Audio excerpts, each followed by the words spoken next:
So today, once again, welcome. Let us welcome also our brethren in live stream. No, welcome to our Friday worship service. So today we are going to talk about the second topic for our series. Kaya ko kaya masasa ulo to. Okay. Our series, the topic of our series is faithfully abiding and fruitfully remaining. From our team this year, Faithful and Fruitful, which is so powerful, no? Powerful team this year, and I was reading the topics that we have this month, and it's so powerful. So wag niyo mamimiss. Wag niyo kayo mamimiss. Lagi kayo nandito. Because when you miss this topic, nakakapanghinayang. Parang teleserye yan na inaabangan natin. No? Parang yung Batang Quiapo. Nakapagpatuloy tayo ng ano. No? So, sabi mo sa katabi mo, don't miss it. Yeah. See you on next Friday. So, the title of our topic for today is Growing Closer to Christ. Hallelujah. Growing, sabi nyo nga, growing closer to Christ. Wow. Do you want to grow closer to Christ? Amen. So let us all rise up. Let us read our scripture this morning. Praise God, no? Medyo bumalik yung boses ko. Salamat sa prayer, Mr. Medsa. Hanggang kahapon, pausakot sa garalgal. Tapos, naiyahan pa ako ng mga tawag ulit mag-speak ng alpha. 2 beses ba mag-speak ng Okay. Praise, glory to God. Okay, John 15, verses 7 to 11. If you abide in me, and my words abide in you. Tingnan niyo, mga kapatid, let me stop you for a while. Namnamin natin yung sinasabi dyan. Kapatid, yung John 15 na yan, wow. Namnamin natin. Sige, dahan-dahan ha. Okay, let us read again. Sabi si Jesus Christ ang nagsasalita nito. Imagine mo, si Jesus Christ kaharap mo. Okay? Sabi niya, if you abide in me, babasa na kayo. Thank you, nag-focus talaga kayo. Imagine nyo si Christ sa harapan nyo. Pero basa rin kayo. Namnamin natin. Okay? 1, 2, 3. If you abide in me, and my words abide in you, you will ask what you desire, and it shall be done for you. Hallelujah. By this, my Father is glorified, that you bear much fruit, so you will be my disciples. As the Father loved me, I want you to pag nilay-nilay, napakaganda nito mga kapatid. Hindi ako makamove on dito. Sabi ng Panginoon, ni Christ, as the Father loved me, I also have loved you. Wow. Kung paano siya minahal ng kanyang ama, ganun yung pagmamahal na binigay niya sa atin, kapatid. No? Abide in my love. If you keep my commandments, you will abide in my love, just I have kept my Father's commandments and abide in His love. These things I have spoken to you, that my joy may remain in you, and your joy may be full. Hallelujah. Let us pray. Lord, we thank you, Lord, for the reading of your powerful and wonderful words, oh God. Lord, let your word dwell richly in us, oh God. Let your word grow deeper in our hearts, oh God, that we may know you, to see you, Lord, to see your face, that we may know your wonderful works in our lives, oh God. That if we abide in you and in your words, oh God, Lord, let your words, oh God, let your message be heard by your precious people, oh God. We thank you, Lord, and we worship you. In your name, Jesus, we pray. Amen and amen. You may be seated, mga kapatid.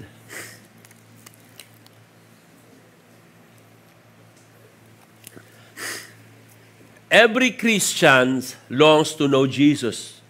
Amen.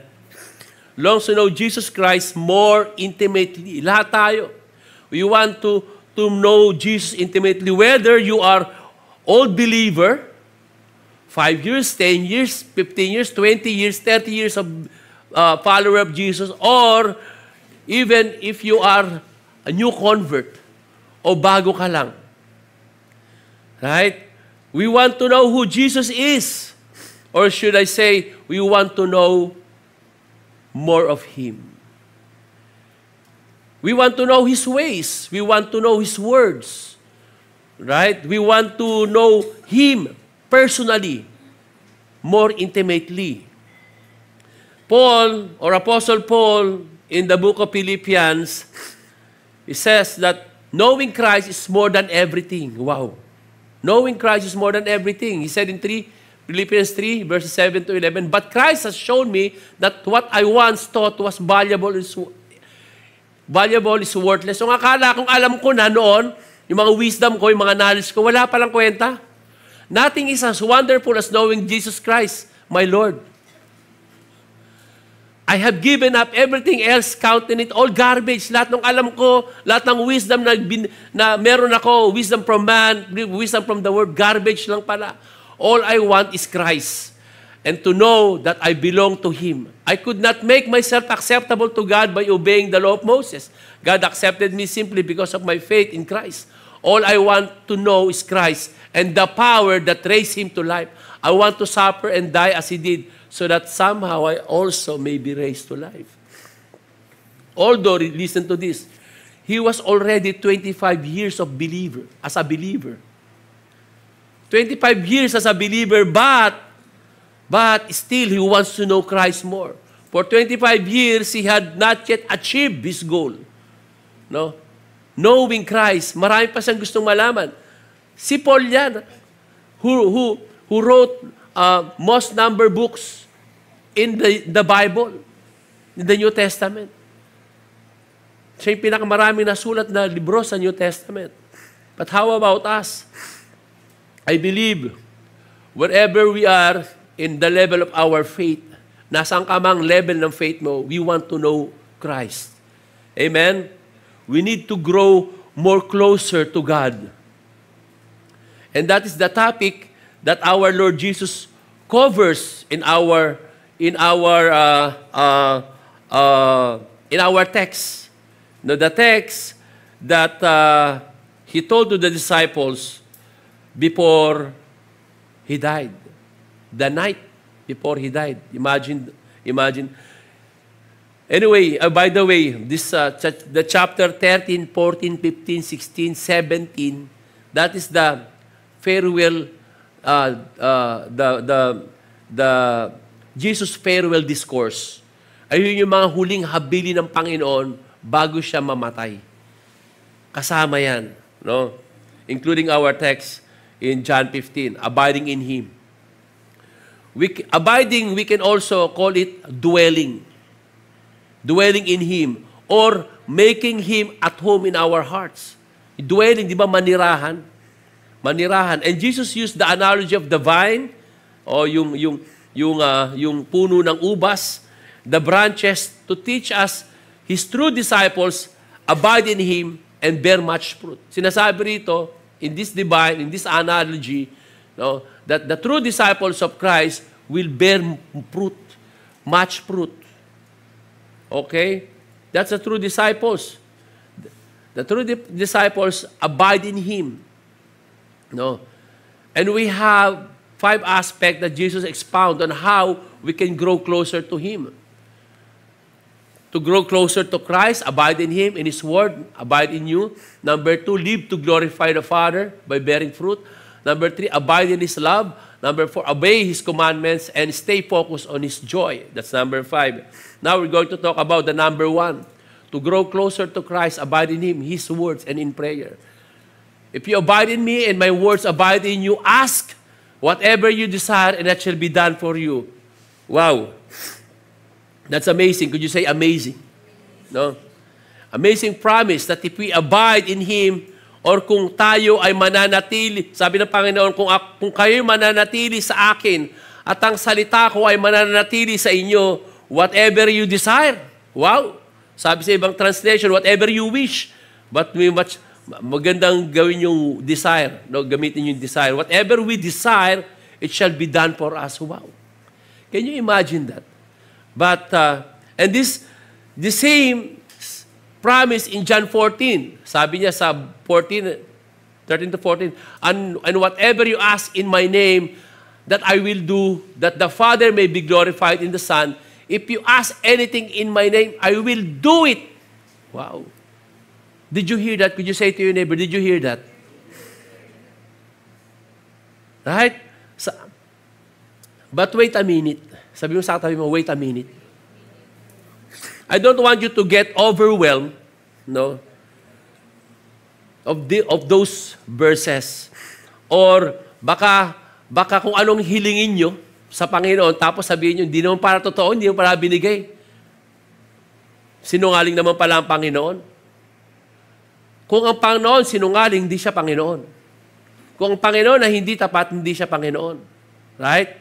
Listen to this. Tell your neighbor, listen to this. To us, in the name of Jesus, is to us in the basis of who He is and what He has done on the cross. In other words, we will ask something, we will not ask something that against His will. We will not ask something that against His character. We will not ask something against His attributes. We will not ask Him against His purpose. So, ano ibig sabihin niya, Pastor? Abide in Him and His words in us means that we are desiring not our will. So, linawin natin yung konteksto ng verse na yan. We're desiring not our will, but we desire the will of God. We're desiring the purpose of God in our life. We're desiring the kingdom purpose. Not our purpose, not our will, not our want, but whatever God's will. Ang sinasabi diyan.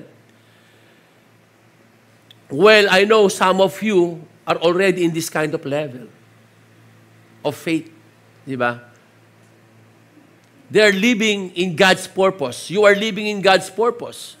Right? Nandun na kayo sa level na yun. In fact, some of you are thinking of planting church when they go back home or when they go home for good in the Philippines. That's kingdom purpose. Pagdating ko sa Philippines, magtatayo ako, magkakausapin ko ang GCI. Magtatayo kami ng GCI. That's kingdom purpose. When some of you, before they accepting the offer, no, kahit mataas ang sweldo, but if it affects the Friday off or Sunday, they will not know. Wait a minute. Mawawala yung Friday off ko. I have to serve the Lord. That's my priority. That's kingdom purpose. Right? Right?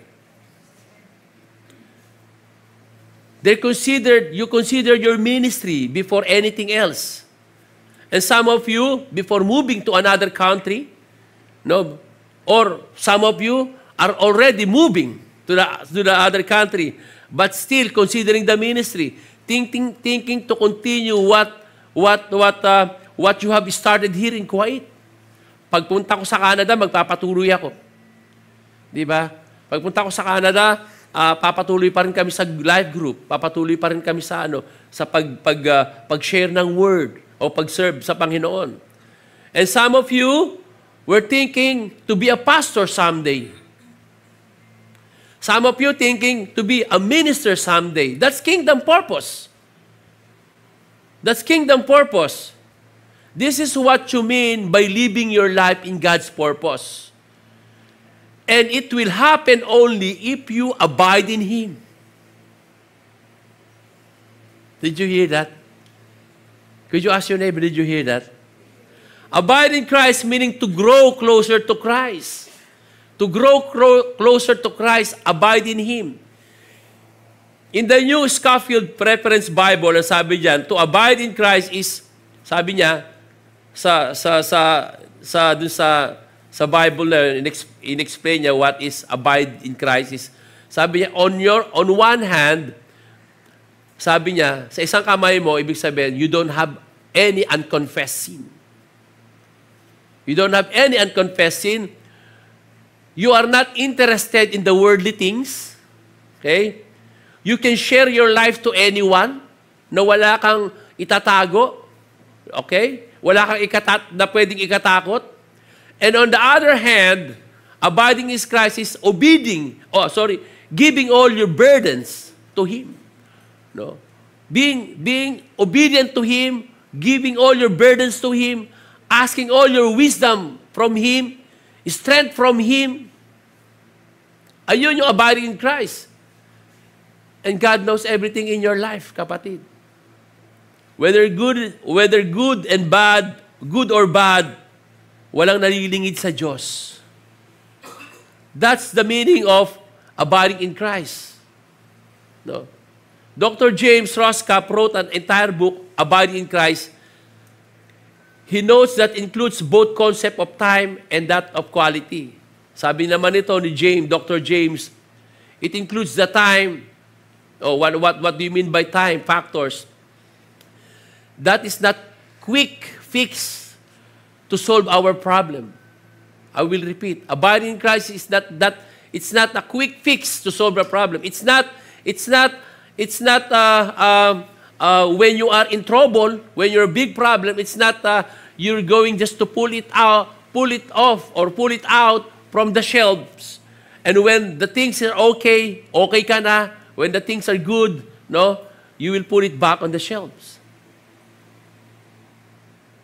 So hindi ganon. No?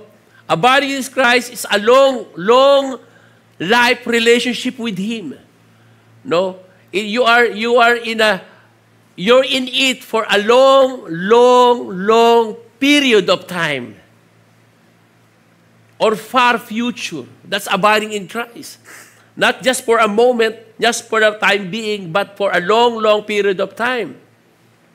Okay? And for quality, ano naman yung quality? Because Dr. James was talking about the time and quality. The quality, it means that relationship grows intimately over the years. Over the years. Just like marriage. Right? Just like marriage. It's a lifelong relationship. Where both partners should grow closer to one another over the years. Hindi naman kayo kagad nagkaroon ng talagang nagkasundo eh. Di ba? May mga issues, no? May mga conflicts, but over the years, no, by spending quality time, spending time with your partner, with your spouse, no? Over the years, growing closer is not an automatic. It requires purposefully spending time together. Right? Spending time together.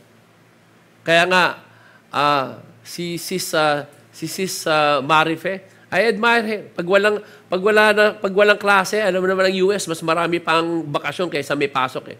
They are blessed eh. Pag nandun siya sa asawa niya, sa Bahrain. Abu Dhabi, sorry. Sorry. Pinuri pero nagkamali. Abu Dhabi pala, no? Nandun siya, spending time. Quality time. Together. You have to keep working on the issues. Because if you don't work at it, mga kapatid, it's easily to drift away. Or to drift apart or maghiwalay. Kapag wala kayong time. Pag walang pag-uusap. No? Same is true in abiding in Christ. There will be times that you feel closer to Him, right? And there are times that you feel so distant to Him. May time na talagang malapit ka sa Panginoon, no? Naranasan nyo na yon. But that there are times that parang malayo ka sa Panginoon, no? But listen to this. Tell your neighbor, listen to this. The key is keep coming back to the Lord. Keep coming back. Sabi mo sa katabi mo, keep coming back to the Lord. Sabi mo sa katabi mo, keep on working your relationship with Him. No? Gawin ng Panginoon. You just have to come back. Babalik lang tayo sa Panginoon. Okay? So to grow closer to Christ, His words must abide in you. My words abide in you. No? My words refers to all that Jesus taught in the Bible. We all know that the Old Testament is pointing to Christ. We all know that the New Testament is also pointing to Christ, no? So, the meaning of my words abide in you, meaning my words dwell in you. Ang salita ko ay manirahan sa inyo, manatili sa inyo. In other words, we must be at home with the Lord. With the Word of God. We must be at home with the Word of God or the Bible. Okay? When you're at home, no? When you're at home, you're so familiar with that home. Right? You're so familiar with that house. Pag pumunta ako sa kaibigan ko, no, dahil at home na ako doon, I can open the fridge. I know where's the toilet. I know where's the room. Same thing in the Word of God. No? Be familiar with the Word of God. You are familiar with Jesus. Amen? Because Jesus revealed Himself to us through the written Word of God. Doon magre-reveal sa iyong Panginoon, mga kapatid. Sometimes in vision and in dreams, but, listen to this, but if it contradicts to what the Bible says, well, it's not from God. That is why you have to know the ways of God. Kaya sabi ng Panginoon, my words abide in you, dwells in you, should be familiar. Maging familiar tayo sa word ng Panginoon, maging familiar tayo sa Kanya. And the Holy Spirit reveal more of Christ to you, to grow closer to Jesus Christ. So what you will do to grow closer to Jesus Christ? Read your Bible. Read your Bible over and over until you are at home with it. Right? Pag at home ka na, pag sinabi mo, oh, go to the book of Matthew. O, first book. Go to the book of John. Matthew, Mark, Luke, John. O, go to the book of Acts. Matthew, Mark, Luke, John, Acts. At home. Listen to this. Lalo na sa mga nagbi-minister. We're so busy. Kapag kayo ay sobrang busy na sa ministry, no, at nakakalimutan mo magbasa ng Biblia, kaya nga sabi ko, just one chapter a day. We don't need to do 2 chapters, 3 chapters. 1 chapter a day lang iniiling sa atin ng Panginoon. So we can chew it. No? Pag 3 chapter na, wala na, nalilito na tayo, hindi natin makuha kung ano yung sinasabi ng Panginoon. 1 chapter, doon tayo mauusap. Even in 1 verse lang, mauusap sa yung Panginoon. And if you don't do this every day, it's a red flag. To all the believers, not only for the workers, it's a red flag, mga kapatid. So to grow closer to Christ, ask and receive from Him in prayer. You will ask what you desire, and it shall be done for you. Jesus says that if we abide in Him, His words abide in us. Then ask whatever you desire, it will be done for you. But always remember the context of this passage. It's about bearing fruit for His kingdom purposes. Okay? It's not about your wishing for $100 million or $1 million or 1 million peso or 1 million KD. No? It's not about you wish for a happy or trouble-free life o walang problema buhay. Rather, Jesus is talking about whatever you wish or desire, no, to help further His kingdom purposes through us. It's not about your personal. It's about the kingdom purpose through us. Same in chapter 14 of John. Sabi niya, di ba, whatever you ask in my name, I will do it. Right? No? Same thing in chapter 16 of John. And in that day, you will ask me nothing. Most assuredly, I say to you, whatever you ask the Father in my name, He will give you. Right? In the book of Mark, therefore I say to you, whatever things you ask when you pray, believe that you receive them and you will have them. So those are promises of Jesus Christ that are not easy to understand. That are not easy to understand and not easy to apply for those people who don't know the right context. So may mga context ang Bible kung ano talagang ibig sabihin dyan. Okay? Because many people, they prayed for personal petitions. And it's normal. I prayed for I have personal prayer. You have your personal prayer, right? It's normal. Okay?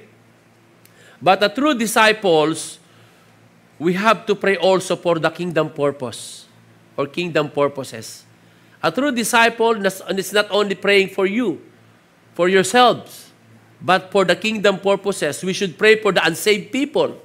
We should pray for the healing of Christian marriages that ended in divorce. We should pray for the restoration of the believers who are sinning or tinatawag nating backsliders. No? Those verses that we have read, the context is for the kingdom purposes. No? So this is one way you can get closer to Christ. We have to activate in our prayer life the kingdom purpose or the divine purpose. How? I encourage you to join a prayer meeting. Join a prayer meetings. Because in prayer meeting, you're praying for one another. No? You're praying for other believers, not only in GCI. Sometimes, or most of the times, many times, hindi mo nakilala yung pinagpipray mo. You pray for the healing of this man, of this family. You pray for the provision for this family, for this man. Then, darating na lang sa'yo, a praise report, answered prayer, thank you daw. Wow, praise the Lord. Di ba? In other words, we should not limit our prayers for ourselves only. Because this is the area of our prayer life that most of the time, we neglect. Kadalasan, ito yung napapabayaan natin. So let me give you the following thoughts on how to wrestle with the problem. Why? First, the tension we experience stems from the fact that we can know God's will or desires. What does it mean? Parang ang lalim naman yan, Pastor Roy. No? In other words na lang, sabihin ko. In other words, we scared. Listen to this, mahalaga to mga kapatid. Alam mo, yung pinag-aaralan ko to, mahirap siya explain. But the power of the Holy Spirit, reveal it to me. Praise the Lord. Hallelujah. Inintindi ko kasi talaga to, pinagdili-dilian ko. Ano ba to? In other words, we are scared to experience that we can actually distinguish God's will of desire. For example, in 1 Thessalonians, listen to this. For this is the will of God, your sanctification, that you should abstain from sexual immorality. Okay. While God desires the sanctification for all the believers, including me and you, ano yung sanctification? Pinagiging banal niya tayo. No? Pinagiging banal niya. This is the desire of God. But listen to this. But He also permits sin. He permits sin. And can even use our sins for ultimate good. Paano yun? Did you hear that? As you never did you hear that? Alam natin ang Diyos, ang will niya is lahat tayo, believer, ginagawa niya, pinagiging banal niya tayo. Holy. Okay? Pero He also permits sins. How do we reconcile that? Okay?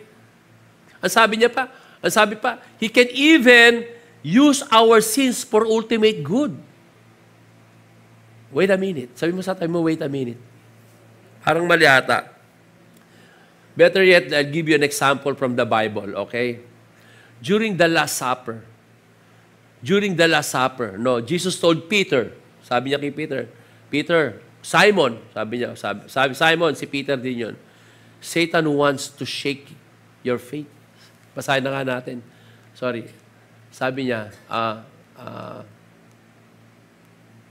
sorry. Ayan, okay.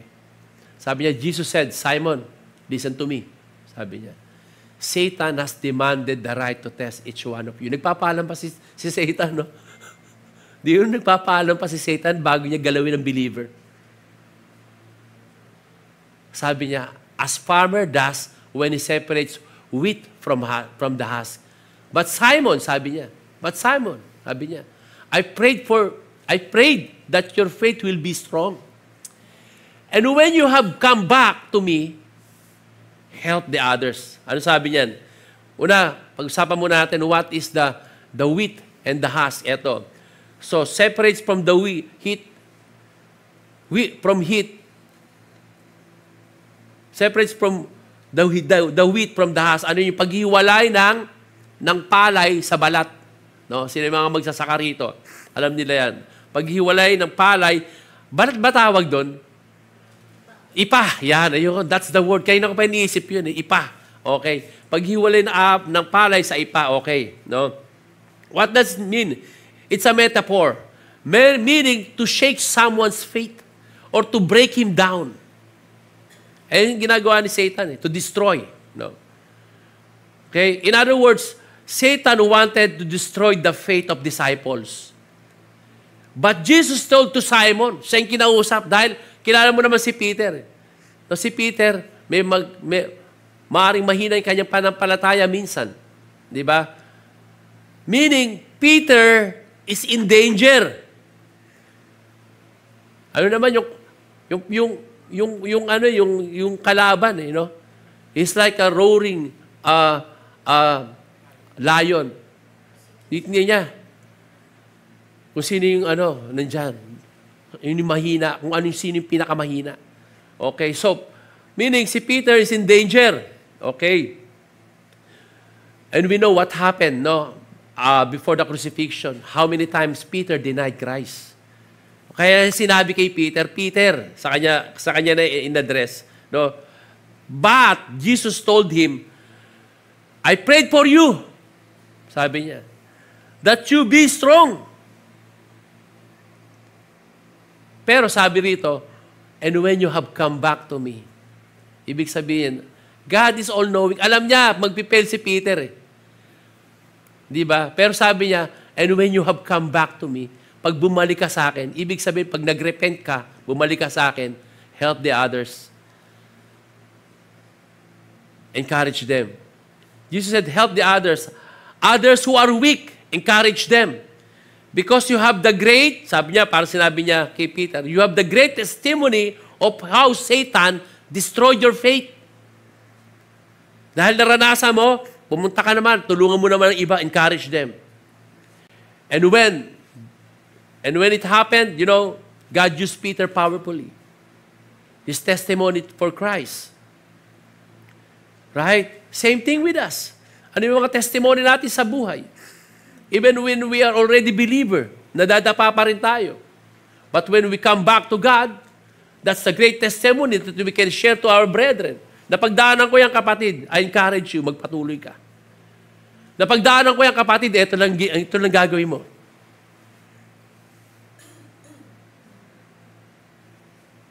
Same with us. The grace and patience of our Lord works with us even we fail Him. Your mess can be a good message if you let God restore you. Right? God turned evil for good. Just like Joseph. Just like Joseph, after being hated by his brothers, left for dead, sold into slavery. Di ba? Ano nangyari kay Joseph? Joseph was able to forgive his brothers, recognizing that God's sovereign goodness overrides all. Alam niya, no? Na ay pangyayari na yon, he realized na ang Panginoon pa rin nag-orchestrate. Everything that happened for God's purpose. Joseph told his brother in Genesis 20, sabi niya, do I act for God? Don't you see, you planned evil against me, but God used those same plans for my good.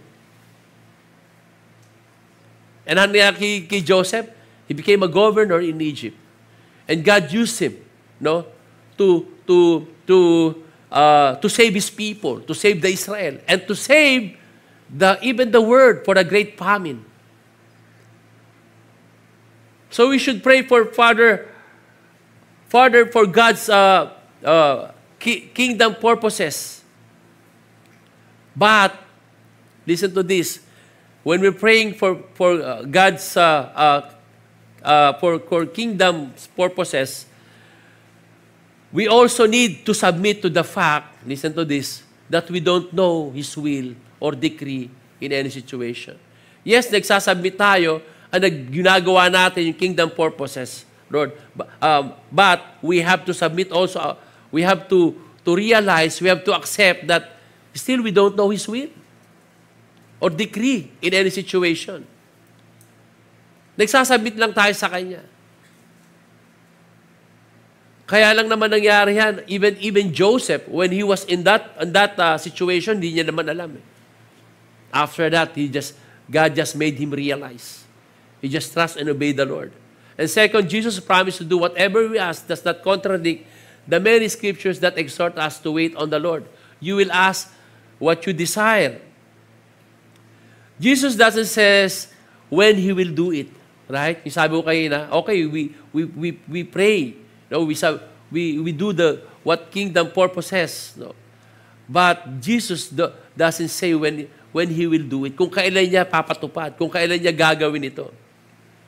Paul's longings and prayer for his fellow Jews was for their salvation. Ayun ang prayer ng Panginoon to his fellow Jews for their salvations in Romans 10:1. But he never saw that prayer answered. Hindi niya nakita. The Bible tells us to pray without ceasing. As we pray, we don't bend the will of God. No? Pag nagpipray tayo, we don't bend the will of God. No one can thwart the plan of God. Hindi natin binabali yung kagustuhan ng Panginoon sa prayer natin. But through prayers, we align our hearts to the hearts of God. Through prayers, we align our will to the will of God. To the plans of God. That's what prayers does. And that is what they mean, but wait upon the Lord. Wait on the Lord. No? Those who wait upon the Lord will renew their strength. They will soar on wings like eagles. They will run and not grow weary. They will walk and not be faint. That's waiting upon the Lord. Hindi natin alam kung kailan mangyayari, but God will give us strength. If it's personal, kung matagal mo nang nagpipray yan, wala pa ngayon, it is from God. Just continue just to obey the Lord and trust the Lord. Third is God often accomplishes His purpose in ways that seem backward to us. Sinong agree? Do you agree? Sino nakaka-relate?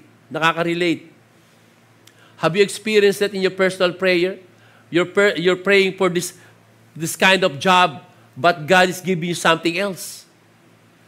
Nagpipray ka na dito ako matanggap, medyo malaki sweldo rito, Panginoon, mas gusto kong mga benefits dito, pero iba yung ginawa ng Panginoon. Di ba? Nagpipray ka na sana'y mapangasawa mo, matangkad. Di ba? Parang basketball player. No, gwapo. Di ba? Pero iba binigay sa'yo ng Panginoon. Hindi naman kaliitan. Hindi rin naman may tsura lang. No? Hindi abogado. Yung mga gustong naasawa kayo, nasan ba yun? No? Abogado, yung mga ganyan, no? Pero binigay sa kanya, pastor. Di ba? So we cannot question God. Di ba? Kung ano yung binigay sa atin ng Panginoon, ayun yung... may umaano dyan, tawa-tuloy ako doon kay Sis Maripe.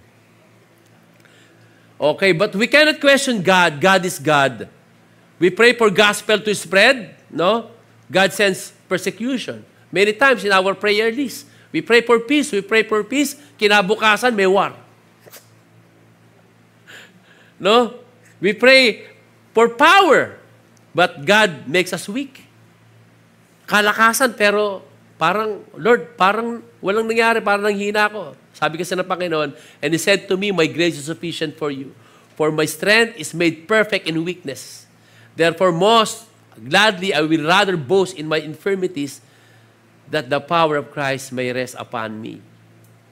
No? And the fourth is, we do not understand all that God is doing. So we may go to our graves not knowing why we seemingly didn't answer our prayers. No? Some people, there are questions in their life that remain questions. Right? Maraming tao, no, yung mga tanong nila sa buhay, kinamatayan na nila, pero nanatiling tanong. Di ba? Bakit hindi na napangasawa ko? Bakit ako napunta rito? Bakit dito ako natira? No? It will remain questions for them. we only see a tiny fractions what God is accomplishing, the eternal purpose.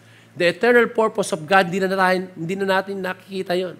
Because our mind is limited, our vision is limited, our thinking is limited. We are limited. Ito lang nakikita natin. Yung in-invite natin for this church, no, to attend, ito lang siya, nandito lang siya, okay? But the impact of that gospel, no, to your invites, you cannot see that anymore.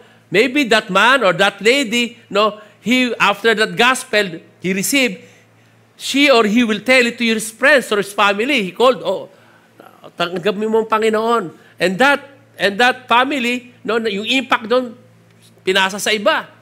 That's kingdom purposes. No? Hindi na natin makita yon. We can see only a little fraction, a tiny fraction, what God's accomplishing in His eternal purpose. Because our mind is limited. We are limited. But the point of Jesus in John 15:7, sabi rin, if you abide in me and my words abide in you, no? Meaning, if we are walking with Him every day, listen to this, if we are walking with Him every day, walking in a close proximity, okay? Meaning, His words are close to our heart. By reading and meditating His words in a daily basis, listen to this, then we should be receiving the answer from Him in a regular basis.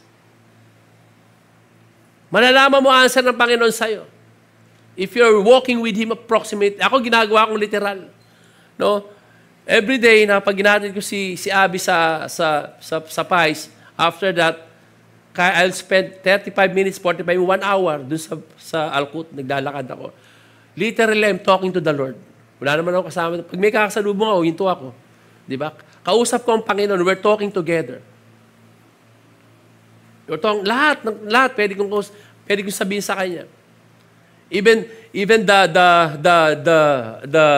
the church, the vision in church, GCI Fahil, I was talking to him, Lord, sino ba yung, this kingdom purpose, not my personal, it's not personal. Lord, sinong tatao doon, Lord? When you will do it? How will you want me to go there? Where you want me to search a place? Which in Fahil? Literally, you can talk to the Lord. Spend time with the Lord. Kung sa kwarto nyo, kung tahimik, you can spend time with the Lord. Pero para maiba naman, you can walk in the park. Blessed tayo sa Kuwait, ang lapit ng beach. Tatawid lang tayo, nasa beach na tayo. Hindi kaya sa Pilipinas, pagpunta ka sa beach, ang tawag doon, excursion. Kung sino-sino pa usapin mo, text, punta tayo sa ganito, sama ka. Ano ba natin? Katakot-takot na plano. Dito sa atin, sa Kuwait, punta tayo, seaside, kita tayo bukas. Nagutom ka, tatawid ka lang, doon na ulit, kakain na kayo sa McDonald's, Jollibee, daming restaurant dyan. Na? Diba? We're so blessed. Kumbaga, take this opportunity habang nandito tayo sa Kuwait. The park, ang dapit din ng mga park dito. No? So we can receive the answer to our question in a regular basis, not in the daily basis, because hindi naman natin alam when the Lord will do it. No? In a regular basis, when you are talking to the Lord, ginagawa ko literally, yes, but then, read your Bible. Meditate your Bible.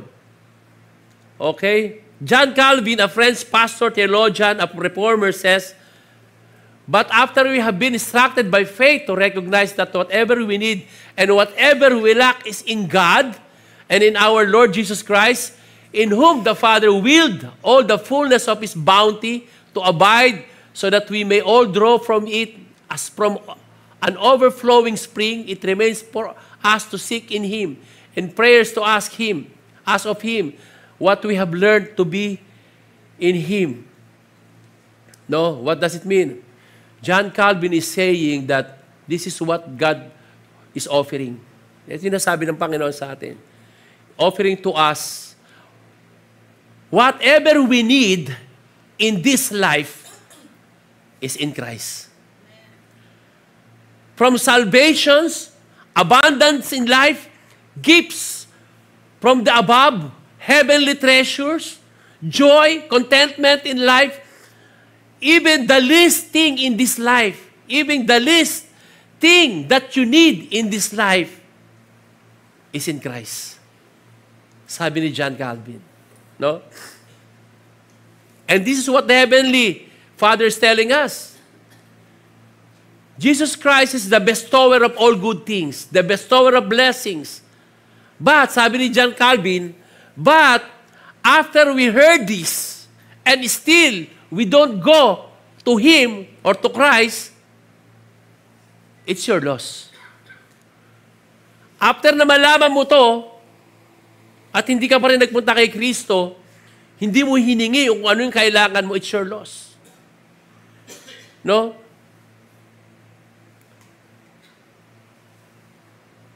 Hindi ka pa rin lumapit sa Kanya, it's your loss. Or kawalan mo na yon. It's like someone who buried the treasures. He buried golds, diamonds, yung golds, black golds, red diamonds, may mga ganyan, black diamonds, red diamonds, gold treasure. And after he buried that, he went to you, sabi niya, look, if you need golds, diamonds, treasures, take it from there. After you heard that, hindi ka pa rin nagpunta to take the gold, whatever you need. No, it's your loss. Kawalan mo na yung kapatid. Because in 1 Corinthians 1:19 says, for it pleased the Father that in Him all the fullness should dwell. Wow. And of His fullness we have all received, and grace for grace. All that we need in this life, it's in Jesus' hand. So, to grow closer to Christ, abide in Him and His Word and in prayer. To grow closer to Christ, live, glorify the Father by by bearing much fruit. In verse 8 He said, by this my Father is glorified, that you bear much fruit, so you will be my disciples. Last Friday and Sundays, we keep on telling you this many times, that our purpose in life is God's purpose, not our purpose. No. That is why God saved us. Ayun yung dahilan ng Panginoon. Why God saved you? Why God saved us? Is a purpose. No? Your purpose is no longer your own purpose. Your purpose is God's purpose. It's same thing when you ask, the Lord's purpose for you is to bear fruit, mamunga. Wow. Same thing, no, when you ask the farmer, pag sinanong mo ang farmer, bakit ka ba why you plant rice? Why you're planting? Sasabihin ng farmer sa'yo, to harvest. The farmer will not tell you that it's not just for fun. It's just for a habit. No, it's for the harvest. That's God's purpose. This is the purpose of the farmer. No? Same thing in the vineyard. No? Same thing in the vineyard. Not just because for the pretty leaves o yung malagong mga dahon. Not only that, no? But to bear fruit. And we can tell the trees if they're bearing fruit. It can be seen. Nakikita natin kung ang isang puno ay namumunga. It shows. It can be seen. The people are so happy when they see a apple tree. No, natutuwa sila pag nakita ng apple tree dahil makita niya yung apple. Nakita nila yung orange, so tuwa-tuwa sila. No, nakita nila yung orange. No, because they can see the fruit. But how about us Christians? Can people identify us as a Christians, as a follower of Christ? They should know us by our fruit that we are follower of Christ. God is giving us different gifts. we are to use those gifts to bear fruit for His kingdom. May mga kanya-kanya tayong giftings, talents, di ba? Use them to bear fruit for His kingdom. Pero pastor, paano naman to? Paano yung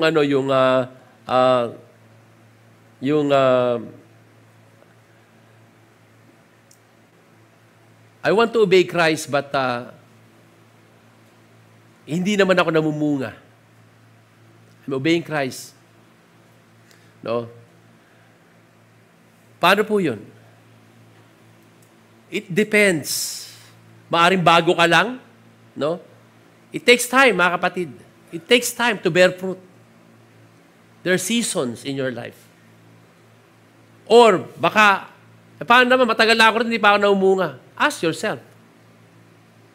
Baka nasa mali kang ministry. Right?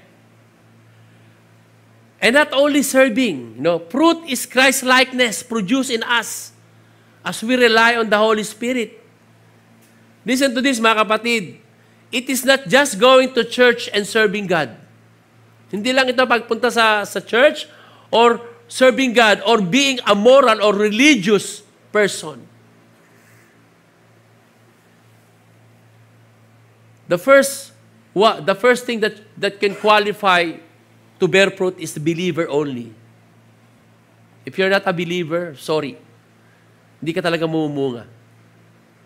Anyone who is not in Christ or anyone who does not put their faith in Christ cannot bear fruit to glorify God. In short, only those having Christ in their hearts can bear fruit and glorifies God. We must realize that.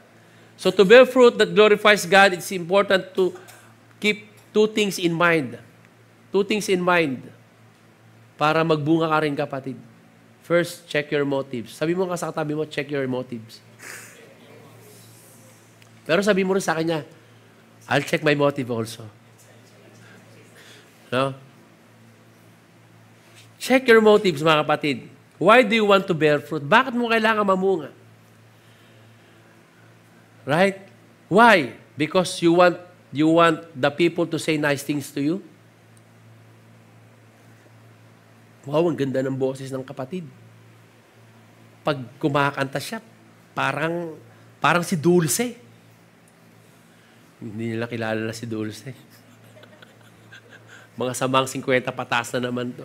Sino nakakilala kay Dulce? Oh. Okay. Yung iba, si Mia, hindi na nakakilala ni Mia eh. Oh. O, mga popular yun, mga singer, mga lodi yun dati, Mia. O, parang anghel. Parang nasa langit na ako pag kumakanta. Galing mag-preach ni kapatid, spontaneous. No? Tuloy-tuloy, walang hinto. 1 hour and a half na, hindi pa huminto.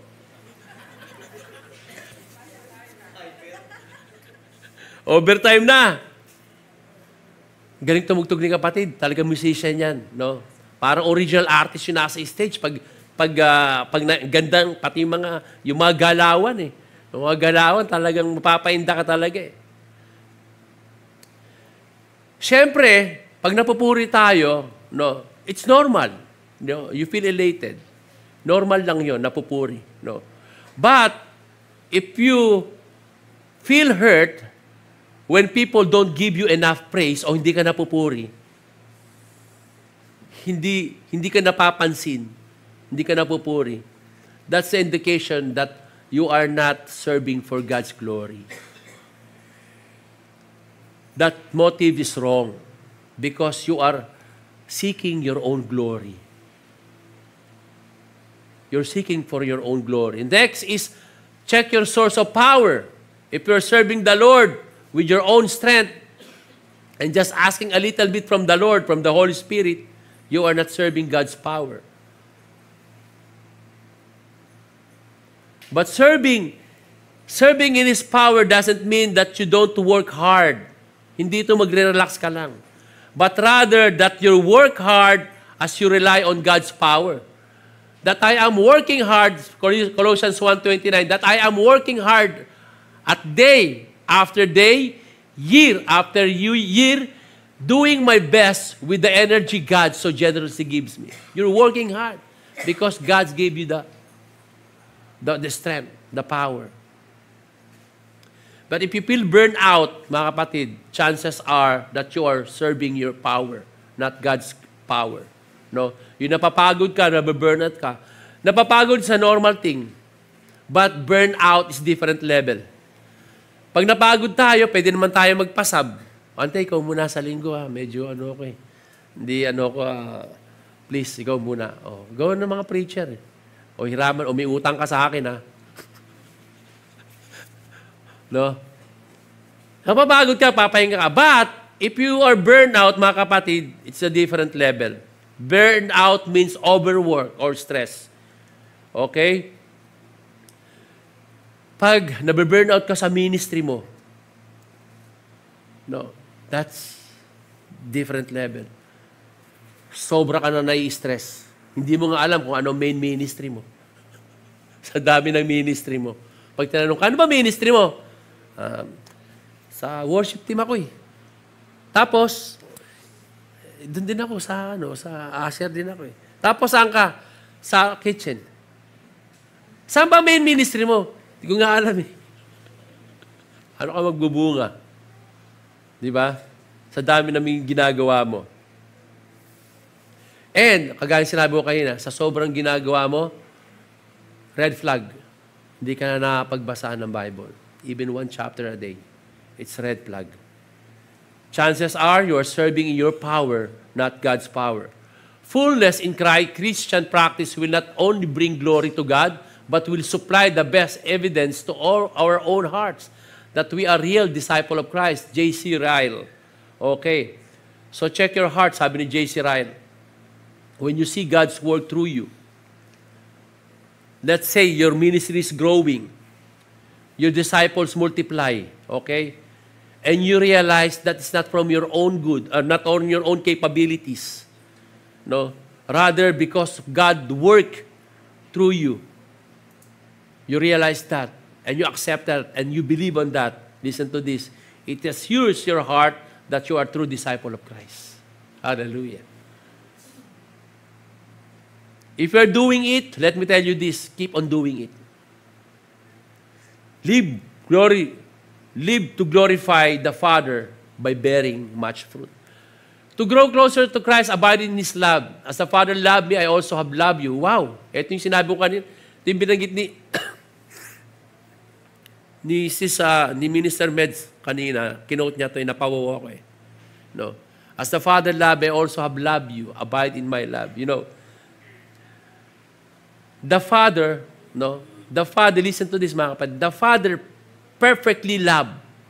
The Father has perfectly loved the Son throughout eternity, ay yung pagmamahal niya. Throughout eternity. So Jesus loved His people. Yung pagmamahal na yun ng Ama sa kanyang anak throughout eternity, ayun yung pagmamahal niya sa atin. Throughout eternity.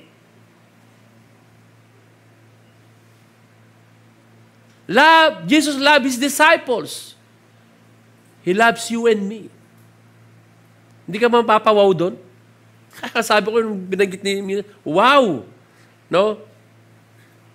That is the reason why we should grow closer to Christ. Abiding in Christ's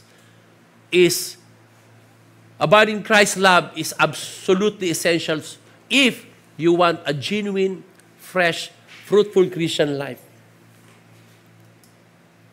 Now, maybe some of you are already on the level in abiding in Christ, bearing fruit. You're bearing fruit, iba sa atin dito namumunga. You're already in that level. But some of you were there before. But now, you're experiencing different thing. You're experiencing love fades away. Or, yung pag-ibig mo ay nanlalamig na. Maraming ganyang Kristiyano. Napakainit sa paglilingkod, and after a while, may distansya sa Panginoon. Malalaman mo yun, if His commandments are burdensome,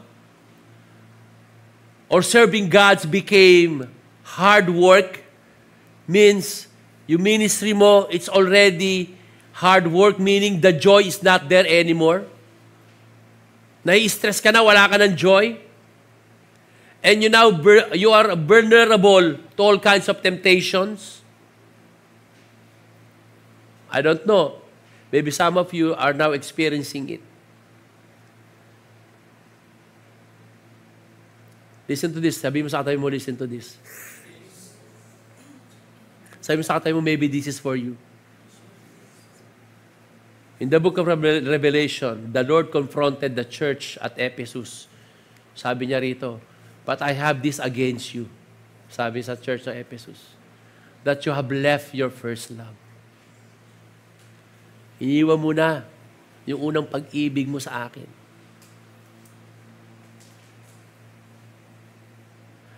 The Lord probably referring their love for Him. He was telling to this church so that the church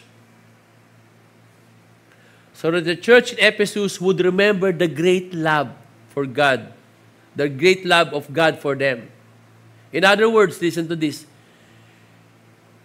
The way you keep your love for Christ, is to remember His great love for you. For you. For you and for me.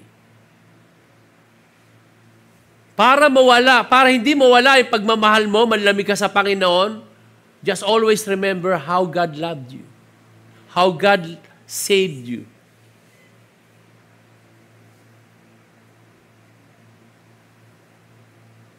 And gave Himself for you. While we are sinners, makasalanan ka nung nagpakamatay sa iyo ang Panginoon, nagpapako ang Panginoon sa iyo. Hindi ka mabuting tao nun, ha? Masama kang tao yun. While we were sinners, Christ died for us while we were sinners. Pastor Roy, paano naman to? If God really loved me, bakit nandito ako sa sitwasyon na to? He wouldn't allow these awful things to happen to me. Hindi niya dapat inaalaw yung pangyayari to sa buhay ko. Sometimes, listen to this, sometimes we doubt or nagdududa tayo that Christ loves us when we go through the trials. Alam ba ng Panginoon nangyayari sa akin? Sa sitwasyon ko? Without. Nagdududa tayo sa Panginoon. But, hindi na sinabi ng Panginoon, no? Sa John 15, sabi niya sa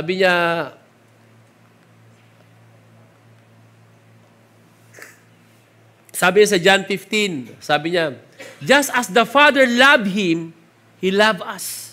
Kung paano siya minahal ng Panginoon throughout the eternity, gawin na pagmamahal sa atin ng Panginoon. And these are the questions. Did the perfect love of the Father for His Son spared Him from the trials? Yung perfect na pagmamahal ba ng Panginoon, ng Ama sa Kanya, iniwas ba siya doon sa mga trials? Iniwas ba ang Panginoon Jesus doon sa cross?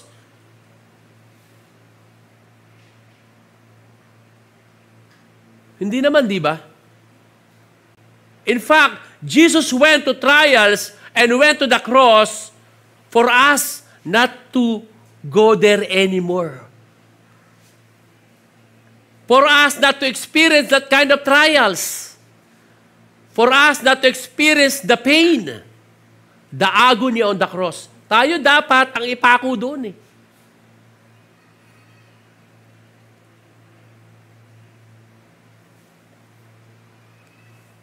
But God went on the cross, trials, for you and me.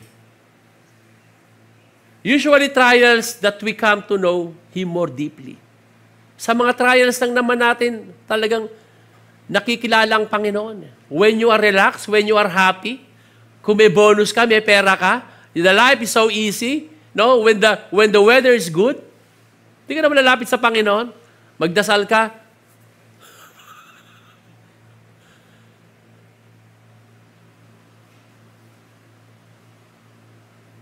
umaga lang, thank you Lord. Gabi, kakalimutan mo na.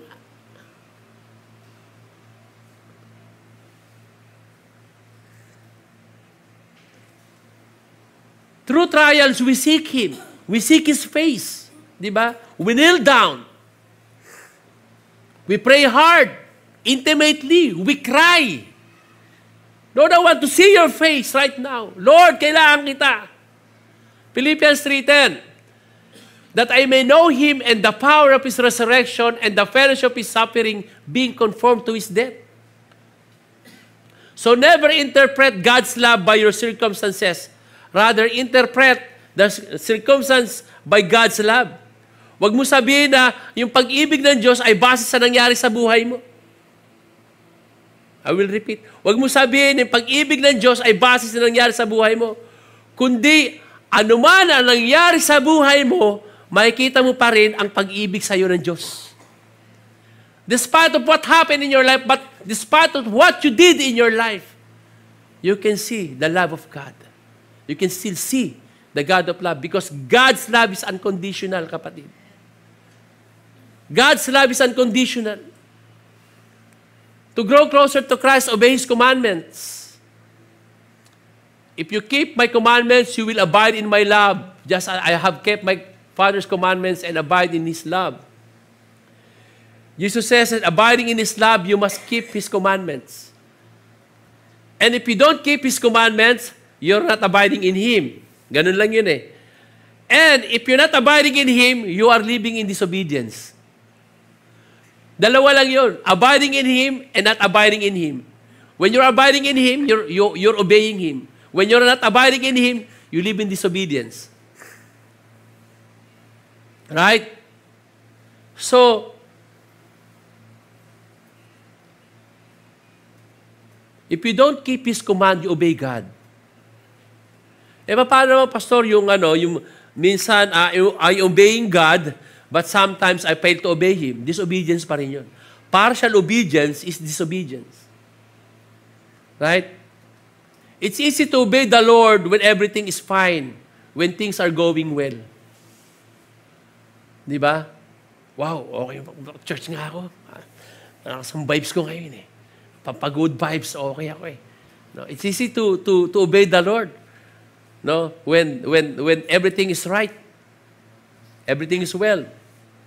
But listen to this, the test of obedience is when God takes you through difficult times. Ayun ang test nga ng obedience eh. When God takes you through difficult times. Kung dadaling ka ng Panginoon sa difficult times, difficult situation, that's the test of God. Wala namang test na madali. Kaya nga test. Di ba, pag nag-exam tayo nung mga estudyante pa tayo, wow, test. Ang hirap ng test. Kaya nga test eh. Di ba? And during your testing, you don't understand why these trials are happening to you. Pag nandun ka sa sitwasyon na yun, yes, madali mag-advise. The easiest thing to do is to advise. Napakadali mag-advise. Kasi minsan, ako, hindi ko naman na ano yan. Pero nung nandun din ako sa sitwasyon mo, napakahirap din. No? You don't know what is happening. You don't know why God's put you there, no, during the testing or during the trials. But like Abraham on the Mount of Moriah, no, he went to the Mount of Moriah to sacrifice his son, Isaac. No? He just obeyed God. He trust and obey God. Okay? Gawin lang ginawa niya. Merong kwento, yung isang tungkol sa ram o yung male sheep. Yung male sheep, no, minsan, lalakad sila kasama yung pastol niya, nahulog siya yung ram dun sa hukay. No? The ram fell on the hole. No? So, ginawa nung ram, yung ram, may sungay. So, umakit siya doon sa hole, then, hindi siya babagsak na naman siya. So, ginawa nung shepherd, kumuha siya ng kahoy. Tapos, ibinato niya doon sa hole, para yung sheep, to grab the sheep from, kasi wala naman siya kamay, yung horn niya, para yung shepherd niya, kunin siya doon. But it seems, yung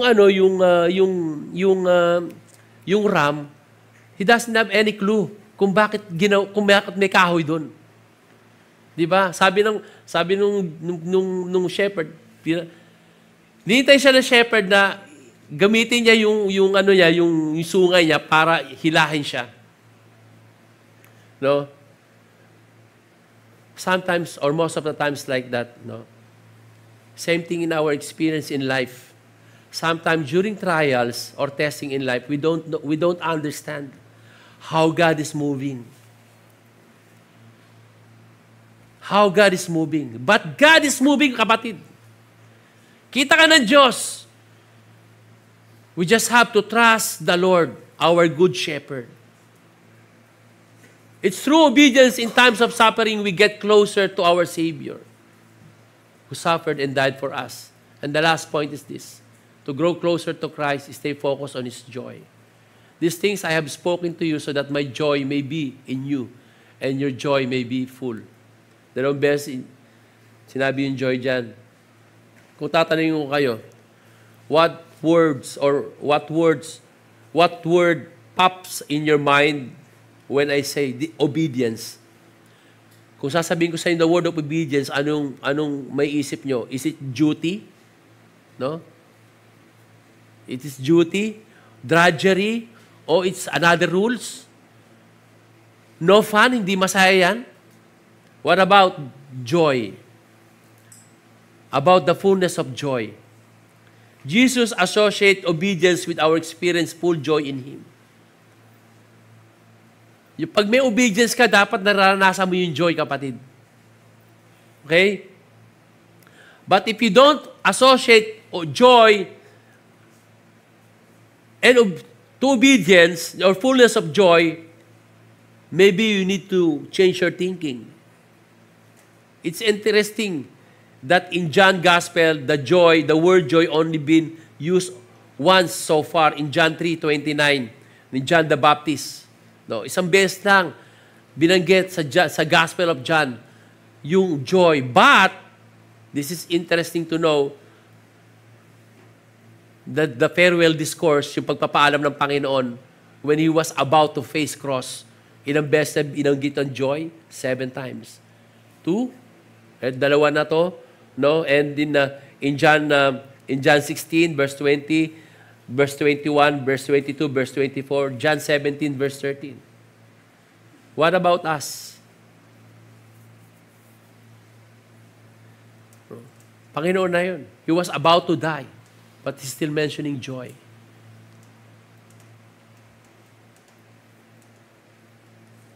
Someone said that the word can offer joy when things are going well. Ito yung ino-offer ng mundo na joy. No, when things are going well, when easy to be, when you have a happy marriage or beautiful children, satisfying, well-paying job, when you have a good health, it's easy to say that the word joy. But those, listen to this, only who knows Christ, those who knows Christ only can glorify God during the tough times. Can experience the joy in our heart during the difficult times. Romans 5:3, but we also glory in tribulations. And in James 1:3, consider it all joy when you encounter various trials. But it doesn't mean that you are smiling to everyone, no? Even in your trials, no, nakang-smile ka pa rin. Iba naman 'yon, no? Hindi 'yon. No, kahit na naka-smile, kahit na you're hurting inside, masaya ka pa rin, iba na 'yon. Baka iba na 'yon. So, magpatingin ka na nun. The joy comes from within. No. The joy comes from within. We can say that God's discipline for a moment does not seem joyful but sorrowful. Pag may dinadaanan ka naman trials, no? At that time, discipline, kapag dinidisiplina tayo ng Panginoon, it's not much fun. It always feels like it's going against the grain. Later, of course, it pays off big time. For it's the well-trained who find themselves mature in their relationship with God. Pagtapos naman ng trials, di ba? Victory naman eh. The time The Bible acknowledges that there is a time for tears and grieving in Romans 12. But John Newton, ito yung gumawa ng kanta na kinanta natin, yung tawag rito, Amazing Grace, si John Newton, no? Yung gumawa ng Amazing Grace. In his quotes, he writes, fading's the world's best pleasures, all its boasted pomp and show, solid joys and lasting treasures, none but science children know. In other words, the true joy or real joy comes only from God, and only the children of God knows that. So in my conclusion, I want you to think about your relationship with Christ, mga kapatid.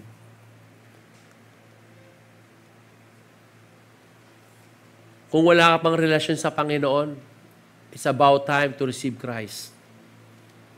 Kung meron ka namang relasyon sa Panginoon, no? Then, nawala yon, nag-fade. It's about time to come back to Christ.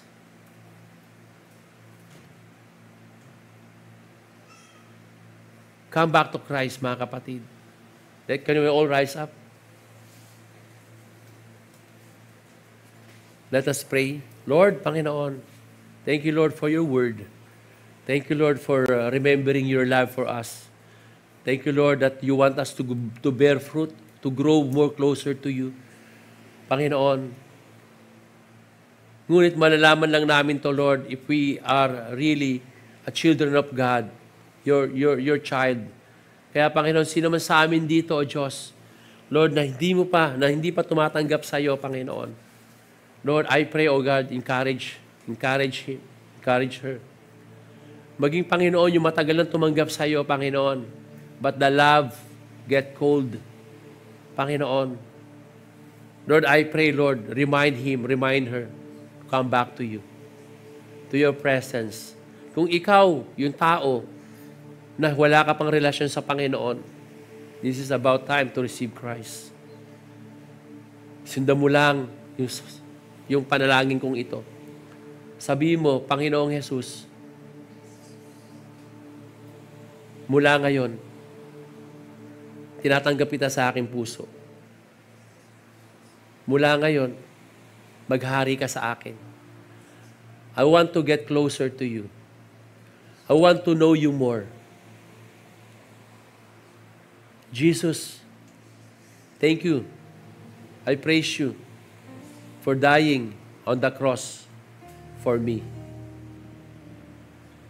Lord, from now on, be my Lord, my Savior, my King. Maghari ka sa aking buhay. Mula ngayon, samahan mo ko sa bago kong journey sa mundong ito. Walk with me daily. Thank you, Lord, for accepting me. Come into my heart. I thank you, Lord. At kung ikaw naman ay nanlalamig sa Panginoon, na matagal mo na siyang nakasama, no? But for some time, napapalayo ka sa Kanya. You're so distant to Him. This is the time when the Lord is talking to you. Because He wants you to bear more fruit, much fruit, and the fruit that remains. Tinatawag ka niya muli. I pray, kung ikaw yon, sundan mo lang ang panalangin ito. Panginoon, ako'y nagbabalik sa iyo. Patawarin mo ako sa mga panahon na ako'y lumayo.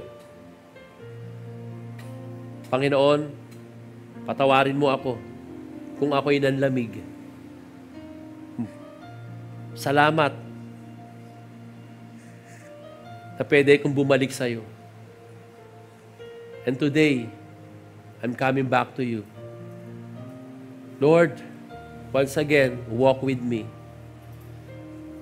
Lord, I want to get closer to you once again. Lord, samahan mo ako muli sa buhay ko. Lord, I want to recommit myself to you.